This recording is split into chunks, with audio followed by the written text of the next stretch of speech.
நமஸ்காரம். உங்கள் கல்பனா ஸ்ரீகாந்த்.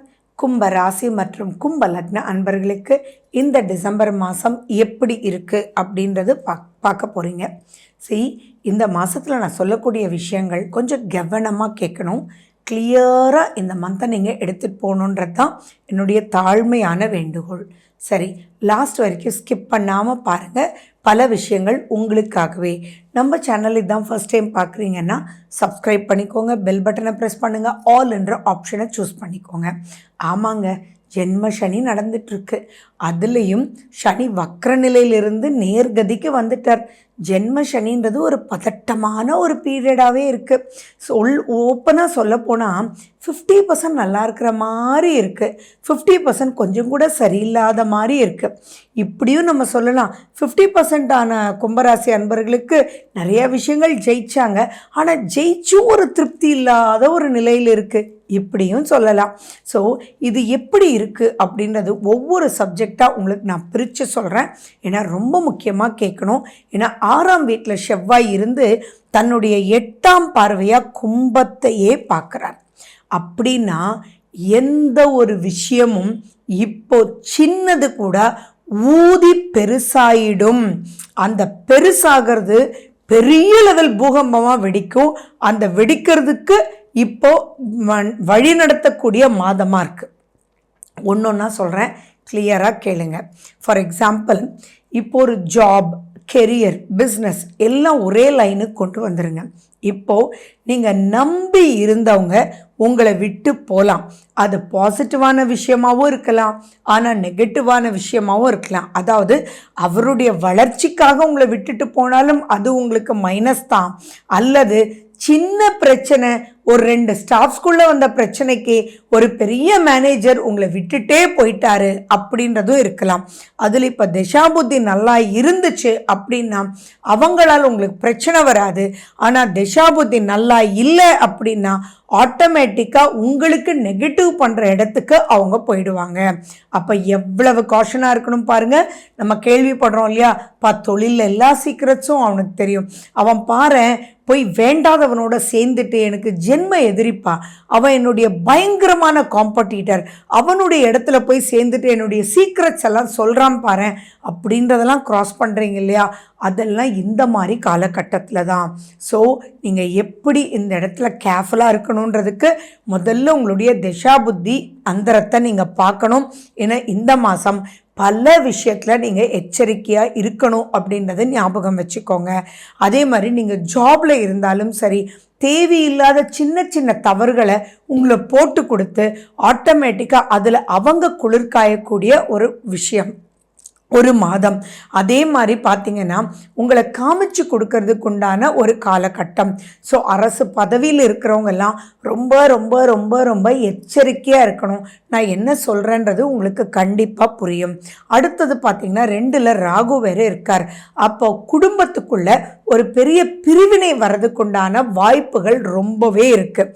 அதாவது நீங்கள் சொல்லக்கூடிய விஷயங்கள் அவங்களுக்கு பிடிக்காமல் இருக்கலாம். குடும்பம்னா கணவன், மனைவி, குழந்தைகள், மாமனார், மாமியார், மருமகள் அப்படின்னு எதை வேணாலும் வச்சுக்கோங்களேன். இப்போ நீங்கள் பேசுகிறது அவங்களுக்கு வெடுக்குன்னு கேட்கக்கூடிய வாய்ப்பாகவும் அவங்களுக்கு ஈகோவை எழுப்புகிற மாதிரி நீங்கள் பேசிடுவீங்க.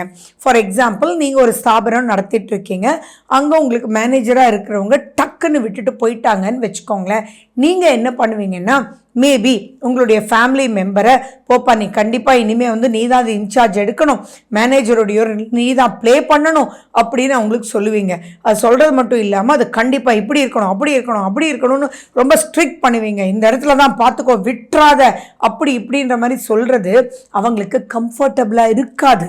அப்போ அந்த இடத்துல என்னடா இது, ஒருத்தன் போயிட்டான்னா நம்ம தான் கிடைச்சோமா, இவர் இப்படி பேசுனதுனால தானே போயிட்டாரு, இவரே அப்படி பண்ணார் அப்படி பண்ணாருன்னு சொல்லி உங்ககிட்டயே விரோதமாகிறதுக்கு வாய்ப்புகள் இருக்கு. ஸோ வாக்குஸ்தானத்தில் ராகு, தயவு செஞ்சு கும்பராசி கும்பலக்ன அன்பர்களே வாக்கில் கவனம், நாக்கில் கவனம். ஏன்னா உங்களுடைய பார்வையே இப்போ பார்த்தீங்கன்னா ஷூட் பண்ணுற மாதிரி, கொத்திடுற மாதிரி இருக்கும். அப்போ எவ்வளவு நிதானமாக இருக்கணும்.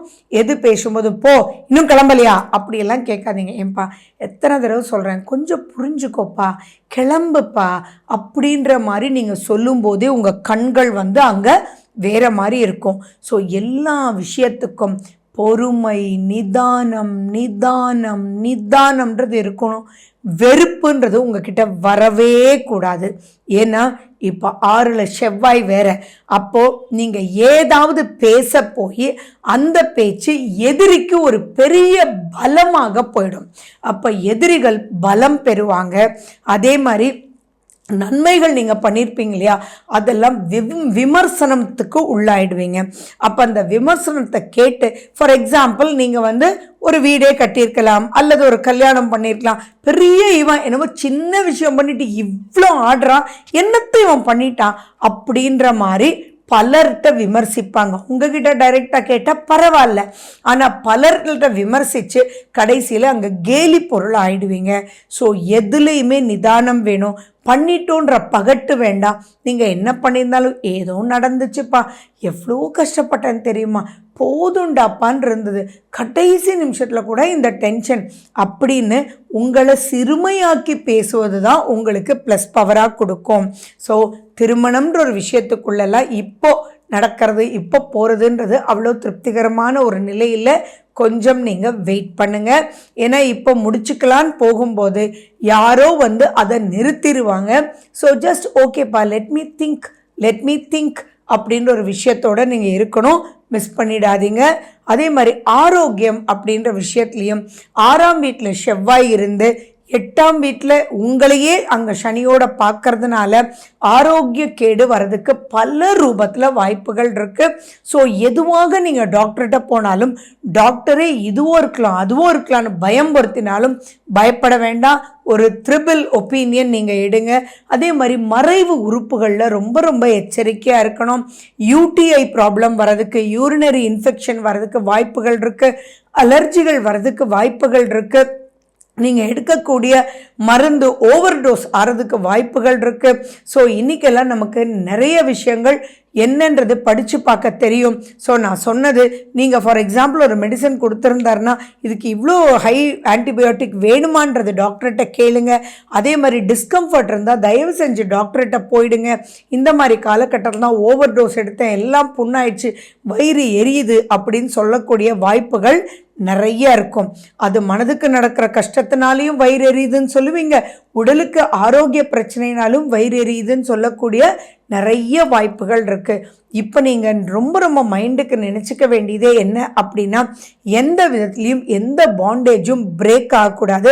அப்படியே பிரேக் ஆனாலும் அதை சமாளித்து வரக்கூடிய வாய்ப்புகள் வேணும் அப்படின்றத ஞாபகம் வச்சுக்கோங்க.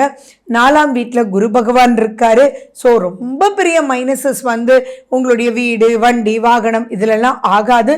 பட் எதுவுமே ஒரு திருப்தி இல்லாத ஒரு சஞ்சலம் அப்படின்றது மட்டும் ரொம்ப பெருசாக இருக்கும்.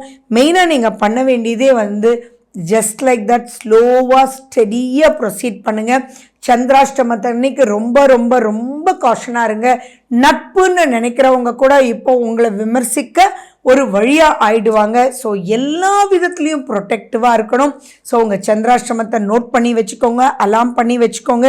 சந்திராஷ்டமம் 22ஆம் தேதி 1 மணி மத்தியானத்துலேருந்து 25ஆம் தேதி 1:51 விடியற்காலை வரைக்கும் இருக்குது. ஸோ இதிலிருந்து தப்பிக்க நீங்கள் என்ன பண்ணணும், பொறுமையை கடைப்பிடிக்கணும்.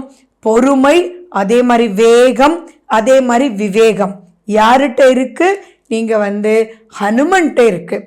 ஹனுமன் சாலிசா கேட்குறதும், ஆஞ்சநேயர் கோயிலுக்கு போயிட்டு வரதும், அங்கே கொடுத்த செந்தூரத்தை நீங்கள் வச்சுக்கிறதும் நிறையவே உங்களுக்கு ஹெல்ப் பண்ணும்.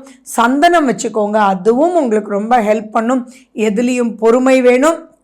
நாக்கில் கவனம், வாக்கில் கவனம். Wish you good luck. வாழ்க வளமுடன். நன்றி, வணக்கம்.